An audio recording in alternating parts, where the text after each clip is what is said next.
Buenos días, tardes, profesor. Ahora daremos inicio a nuestro seminario de farmacología, el cual consistirá en síndrome serotoninérgico.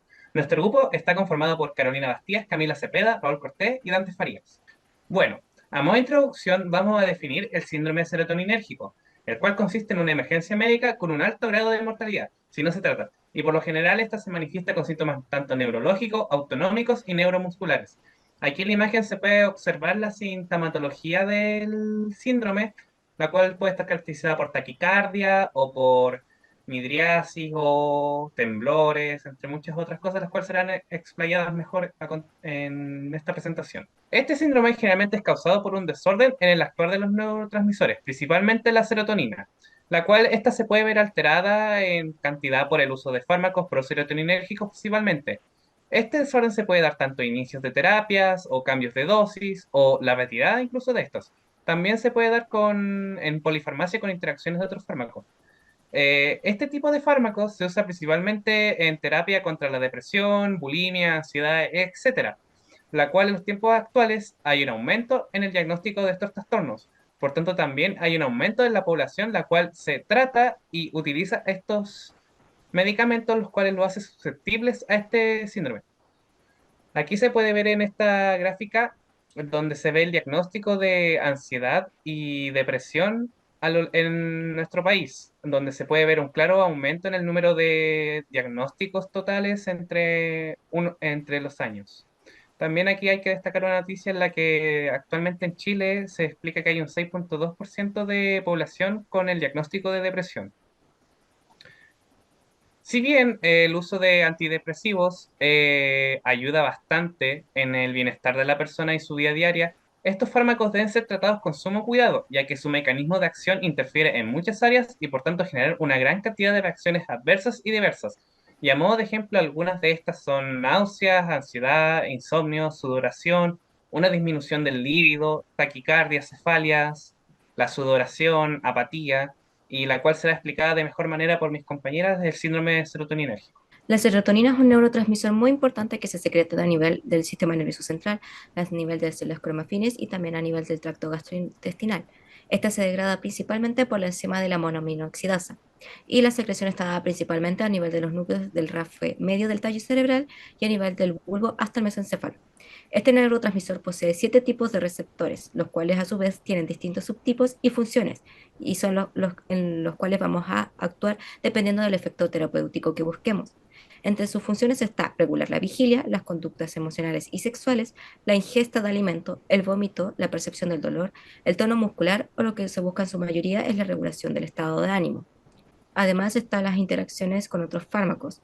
Es muy importante que tanto a nivel de APS como hospitalizados, reconocer los fármacos de base que tiene cada paciente y hacer una correcta anamnesis y detectar posibles factores de riesgo. Además, tener mucha atención con adultos mayores y la polifarmacia, ya que muchas veces vamos a encontrarnos con pacientes que pueden ocupar, por ejemplo, tramadol en caso de artrosis o neuralgias, combinaciones con otros antidepresivos, mucho cuidado con los antidepresivos tricíclicos como mitriptilina e imipramina, antibióticos como el linezolid se ha descrito que también como actúa a nivel de la monoaminoxidasa puede generar síndrome serotoninérgico, también la hierba de San Juan, lo cual muchas veces los pacientes no mencionan, por ende es importante también preguntar dirigidamente si es que lo está consumiendo.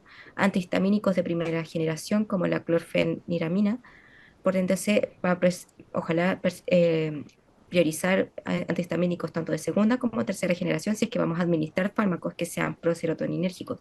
También cuidado con los anfetamínicos, que son tratamientos para trastornos de la hiperactividad o en algunos casos de narcolepsia, antieméticos porque actúan a nivel del receptor 5-HT3, que son los cetrones como el ondansetron y antitusivos.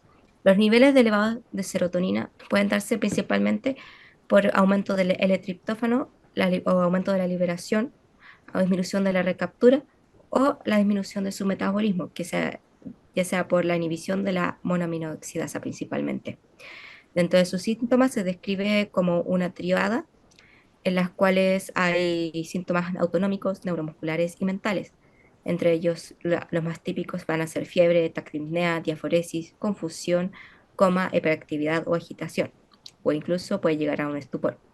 Hay que tener mucho cuidado principalmente con la fluoxetina, que es uno de los fármacos más administrados actualmente en Chile, pues es conocido por tener, de acuerdo a su farmacocinética, por su larga vida media.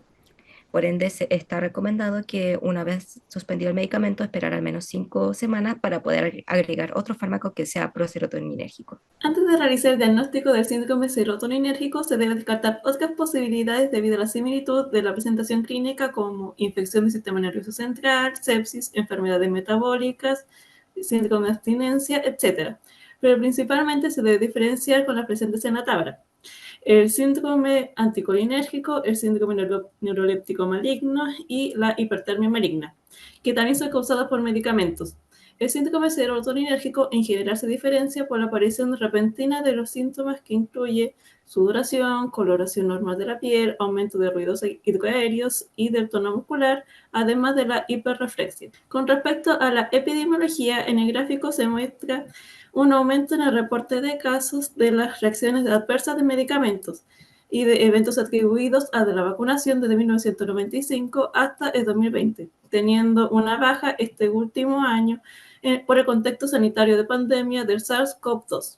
Y si bien el síndrome serotoninérgico se ha descrito desde 1950 aproximadamente, en la actualidad aún no se disponen de datos sobre la prevalencia específica del síndrome tanto en Chile como a nivel mundial. Pero de igual forma ha habido un aumento en el reporte de estos casos por el incremento de la prescripción de los fármacos causales y además este síndrome se presenta en todos los grupos etarios, tanto en recién nacidos, pero por sobre todo en adultos mayores debido a la polifarmacia. Este síndrome es una condición seria que requiere atención médica inmediata y que tiene un tratamiento fundamental, basado en la suspensión inmediata de los fármacos y que podría estar contribuyendo al aumento de los niveles de serotonina. Este paso es sumamente importante pues detiene la progresión de síntomas y evita las complicaciones graves a futuro. La ciproheptadina es el pilar en la intervención farmacológica. Este medicamento actúa como antagonista H1, teniendo actividad antagonista inespecífica sobre el receptor 5-HT1A y 5-HT2A. Aunque falte evidencia sólida para respaldar su uso, se usa como antídoto para el síndrome. Tiene una vida media de 6 a 9 horas, su administración es solo por vía oral y generalmente está asociada a fármacos antipiréticos de prescripción pediátrica, por lo que se debe calcular la dosis para el adulto. La posología de este fármaco cuenta con una dosis inicial de 12 miligramos y posteriormente 2 miligramos cada 2 horas si es que sigue los síntomas. A medida que va mejorando el paciente, se continúa con dosis de 8 miligramos cada 6 horas hasta que los síntomas desaparezcan. Una sola dosis de ciproheptadina bloquea entre el 85 al 95% de los receptores serotoninérgicos, demostrando tener una alta eficacia. Para controlar la hipertermia, se debe primero eliminar la hiperactividad muscular.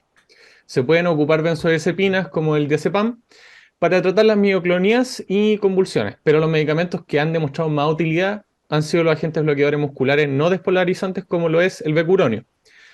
Por las dudas, he de aclarar que los antipiréticos no son recomendables, pues la fiebre se da por el aumento de la actividad muscular, como dije, y no por alguna alteración del centro hipotalámico regulador. La difenhidramina y la clorpromacina también se han utilizado en el tratamiento, aunque el uso de neurolépticos es puesto en duda por algunos profesionales, puesto que hay pacientes que son metabolizadores lentos y han presentado síntomas compatibles con el síndrome serotoninérgico tras la toma de esto. La prevención del síndrome se basa en que al paciente se le eduque acerca de qué medicamento está tomando y cómo esto va a afectar los niveles de serotonina en el cuerpo, para que si el médico tratante esté al tanto de su paciente y que ambos sepan qué hacer si es que llega a aparecer cambios en la salud del paciente por culpa de estos fármacos. Obviamente, evitando la automedicación por parte del paciente. Todo esto lleva un monitoreo regular para detectar posibles signos y síntomas del síndrome serotoninérgico, que puede llegar a necesitar el cambio o la suspensión de un medicamento que afecte la serotonina. En conclusión, el síndrome serotoninérgico es una afección grave causada por un exceso de serotonina, principalmente desencadenado por el uso de antidepresivos y otros medicamentos que afecten este neurotransmisor. La prevención y gestión cuidadosa de estos fármacos son fundamentales. Aunque los antidepresivos son valiosos para el tratamiento de trastornos mentales, su uso requiere supervisión cercana, comunicación efectiva, un monitoreo, educación y para minimizar el riesgo de desarrollar el síndrome. Un enfoque personalizado y prudente en la prescripción y uso de antidepresivos junto con la proactividad de los pacientes en informar sobre su medicación y cambios en su salud destaca la importancia de una atención médica informada y colaborativa. La búsqueda temprana de ayuda y manejo cuidadoso de los medicamentos son clave para prevenir y mitigar esta condición. Aquí estarían nuestras referencias bibliográficas. Muchas gracias.